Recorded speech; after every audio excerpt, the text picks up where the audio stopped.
Halo semuanya, kembali lagi bersama saya Brian Howard. Kali ini saya akan jawab lagi video. Kebetulan tadi kepotong videonya sampai ke setengah, tapi ini kan akan saya jadikan ke part 1. Nanti yang video yang panjang yang full itu lebih kurang 18-19 menit, saya akan jadikan ke part yang kedua ya. Nah, jadi saya akan jawab tadi kebetulan ini pertanyaan yang berikutnya ya. Ini pertanyaan yang ke 1, 2, 3, 4 ya. Nih, anak saya laki-laki umur 13 tahun, tinggi badan 165 cm. 13 tahun 165. Oke, bagus sih sebenarnya ya, tinggi juga kan. Latihan renang seminggu 4 kali. Laki-laki kalau bisa 13 tahun dan 6 kali ya. Baru mulai 5 bulan. Oh, baru mulai ya. Oke. Waktu 50 meter 45 detik. Ini gaya bebas ya berarti ya. Apakah bisa maju bersaing? Oke. Jadi kalau anak umur 13 tahun baru mulai berenang 5 bulan, drill. Bapak perhatikan yang namanya teknik berenangnya, yaitu drill. Lalu habis itu Bapak perhatikan kakinya harus kuat, harus banyak tabungan untuk kakinya. Misalnya setiap kali latihan misalnya ada minimal ada 1000 meter sampai 1500 meter itu kaki, ataupun udah naik ke 2000 meter ya, kaki ya. Misalnya 10 kali 200, 20 kali 100, ataupun 5 kali 400, kaki, hanya kaki aja ya. Nah, apakah bisa maju bersaing? Kenapa tidak, Pak? Kalau memang anak Bapak memang betul-betul mendalami ini ya tidak ada masalah gitu loh. Tapi jangan juga dengan tidak disiplin ya. Disiplin ya mudah-mudahan 13 tahun ya sebenarnya ya kalau berdasarkan long term athlete development pada saat umur 9 tahun itu paling pelan udah harus diperkenalkan, tapi itu pun bukan namanya telat. Mana tahu anak Bapak juga pada saat umur 13 tahun juga udah mulai yang namanya bisa ngikutin ya. Jadi kita tidak bisa bilang itu telat atau gimana. Bisa maju bersaing bisa ya, asal harus yakin gitu. Jangan nanti ketika mau maju bersaing mentalnya nggak bagus atau gimana gitu ya. Harus biasakan juga dengan lomba ya. Lalu programnya aerobic speed race pace itu usahakan bisa dapat. Aerobic itu adalah daya tahan, race pace itu biasanya untuk di nomor 200, set threshold, set race pace, set banyak ya, set-setnya ya.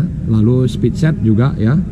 Nah, ini ada pertanyaan yang berikutnya, yaitu pertanyaan kelima ya. Saya nggak lama-lama ya. Anak saya perempuan 10 tahun, 10 tahun ini masuk KO4 ya. Kalau 10 tahun tetap KO4 ya.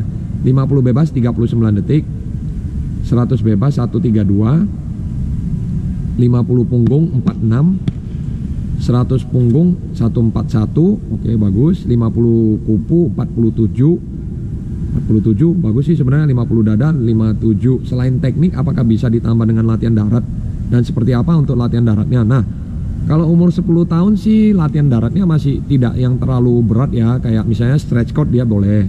Lalu habis itu stretch squat pun diperhatikan, itu ada 4 atau 5 macam ya. Itu ada stretch squat yang paling ringan ya. Jadi bisa cari aja stretch squat yang biasa. Kalau dari segi waktu sih Pak, harusnya sih nggak ada masalah ya. 50 bebas 39 detik. Itu masih umur 10 tahun. Lalu teknik yang paling utama yang harus diperhatikan yaitu drill, dan drill. Lalu habis itu kaki, jangan lupa setiap kali latihan ya kalau bisa ditambahin 8 kali 100 kaki, 8 kali 100 kaki. Kalau nggak mau ya 800 kaki bisa dimodifikasi jadi 4 kali 200 ya. Itu kira-kira sih ya. Kalau untuk latihan darat yang 10 tahun itu saya sudah pernah buat juga, bisa ditonton di video sebelumnya ya. Itu ada deskripsi yang sudah saya buat. Setiap kali saya buat video saya tetap ada taruh yang namanya video yang pernah saya buat di bawah ini ya. Jadi bisa ditonton kembali ya. Oke, pertanyaan yang ketiga dari sini ya. Tadi videonya kepotong, sorry. Nah, bahu saya dislokasi setelah lakuin gaya kupu-kupu. Kira-kira restnya berapa lama ya, dan ada solusinya nggak ya? Oke, kalau gaya kupu-kupu tangannya dislokasi berarti pada saat tarik ada yang nggak benar tuh tarikannya ya. Nah, itu yang harus diperhatikan. Telapak tangan pada saat tarik juga jangan diganti-ganti, diubah-ubah ya. Tarikan secara alami saja. Jadi akhirnya badan ini dislokasi ataupun bahunya atau apa tidak dislokasi ya. Nah, lalu habis itu restnya berapa lama dan apa solusinya? Kalau boleh saya sarankan pergi ke dokter, cek. Dan biasanya itu dokter akan rujuk ke X-ray, tapi dokter yang kenal ya, tolong karena kan kita di sini juga kita harus perhatikan anak-anak ini mungkin punya dislokasi itu mungkin kebutuhannya khusus, apa yang harus diperhatikan. Misalnya kita kenal dokter, dari dokter yang kita kenal kalau bisa teman sendiri itu kita minta rujukannya kemana, kita minta rujukannya, misalnya kita minta rujukannya ke dari dokter yang kita kenal ke sini misalnya. Umumnya temen kita kan nggak mungkin juga kasih kita dokter yang ngasal-ngasal ya.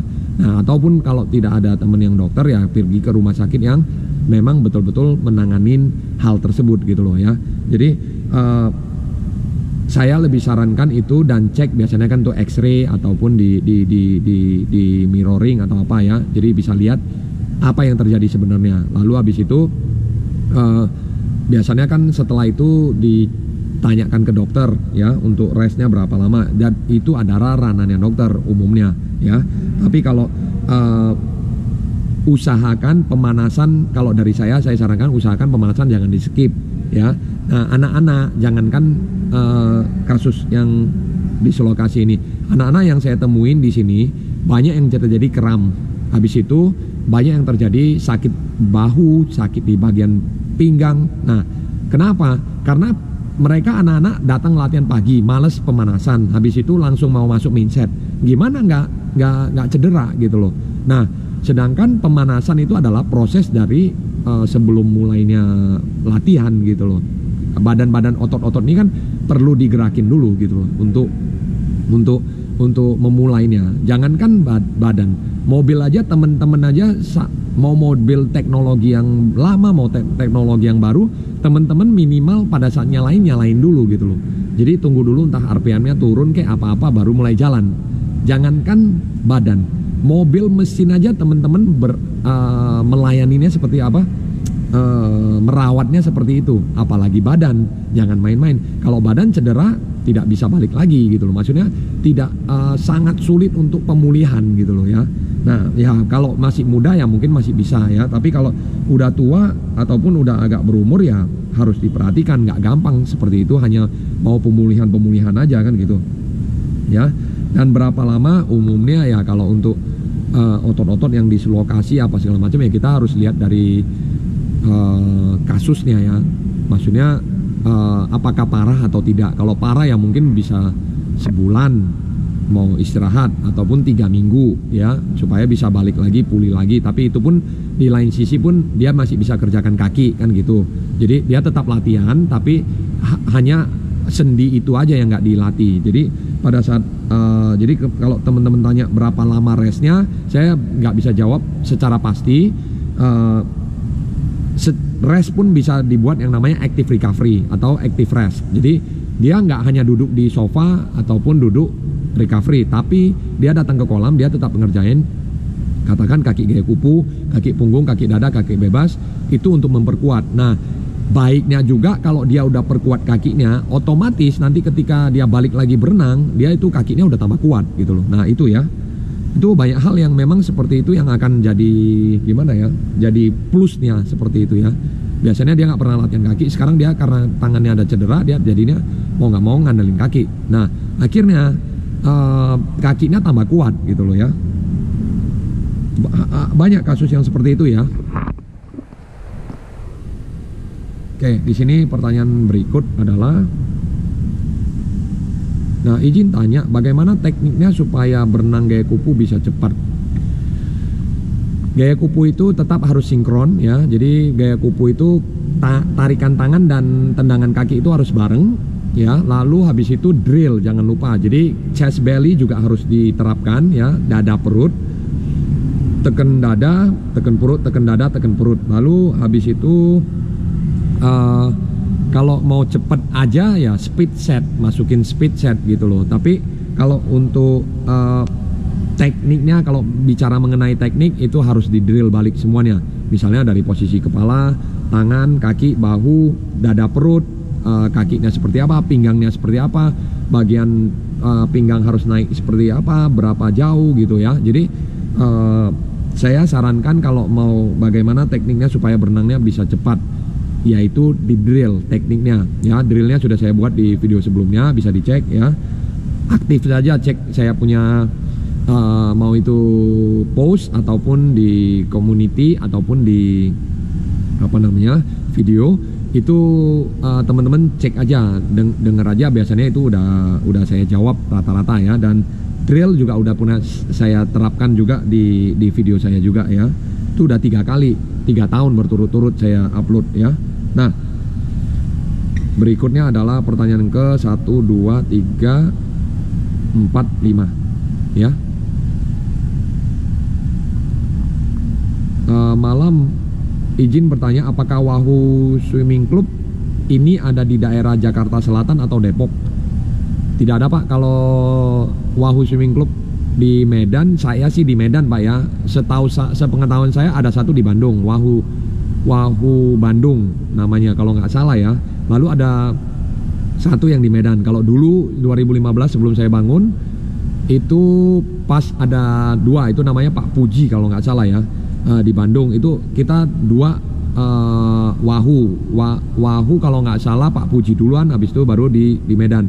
Nah tapi waktu itu saya pernah tanya pengurus, tidak jadi masalah asal beda daerah gitu loh, tidak membuka yang daerah yang sama gitu loh ya. Jadi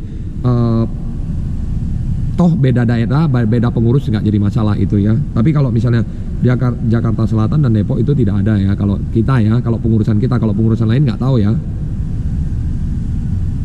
Nah sama ini bertanya juga, Coach maaf, bolehkah saya minta kontak yang bisa dihubungin? Terima kasih. Langsung aja ke Instagram saya, Brian Howard 85. Di situ teman-teman bisa tanya kalau mau tanya ya teman. Menurut saya lebih bagus langsung bertanya di YouTube. Jadi saya selalu itu mengecek langsung dari kolom komentar di komputer, karena kan komentar yang masuk ada, katakanlah seminggu biasanya saya terkumpul itu 15 komentar. Jadi saya pilih pertanyaannya mana yang bisa dijawab, mana yang nggak dijawab gitu. Kalau yang subscribe biasanya langsung keluar itu di kolom komentar saya gitu loh. Jadi lebih gampang saya langsung melihat gitu nih ya. Jadi teman-teman yang sebelum bertanya tolong di subscribe dulu kalau memang mau benar-benar bertanya ya. Nah langsung subscribe dulu, habis itu baru teman-teman bertanya gitu loh ya. Nah supaya apa, saya bisa langsung cek di komputernya saya. Biasanya itu kan ada kolom komentar, saya ketik ada analisa, ada kolom komentar, ada dashboard, ada apa segala macam tuh. Nah itu biasanya saya ketik langsung di kolom komentar, saya itu keluar tuh yang bertanya, dan yang udah subscribe bertanya itu ada. Jadi kadang yang nggak subscribe itu banyak ketinggalan di belakang, akhirnya saya nggak kelihatan gitu loh ya. Dan biasanya saya harus ngecek lagi gitu loh. Sedangkan kalau dari sini, dari handphone ini, biasanya saya langsung ketik ketika saya capture ketika saya udah tahu pertanyaan yang di video mana gitu loh. Jadi lebih gampang saya untuk langsung ini. Tapi kalau teman-teman yang bertanya, langsung ke kolom komentar dan subscribe gitu ya. Itu aja video kali ini. Jangan lupa berikan kritik dan saran di kolom komentar. Pertanyaan yang berikutnya nanti ada di video berikutnya lagi ya. Minggu depan baru saya jawab, karena kemarin saya off 2 minggu ya. Ada kegiatan keluarga sama ada kegiatan kerja. Lalu minggu ini baru saya ada kesempatan untuk membuat video, dan minggu depan saya akan jawab sisa pertanyaan berikutnya. Oke, itu aja video kali ini. Jangan lupa berikan kritik dan saran di kolom komentar. Sampai jumpa. Saya Brian Howard. Sampai jumpa di video berikutnya. See you in the next video. Bye. Wah, pertanyaannya banyak juga. Nanti minggu depan lanjut lagi ya untuk video berikutnya.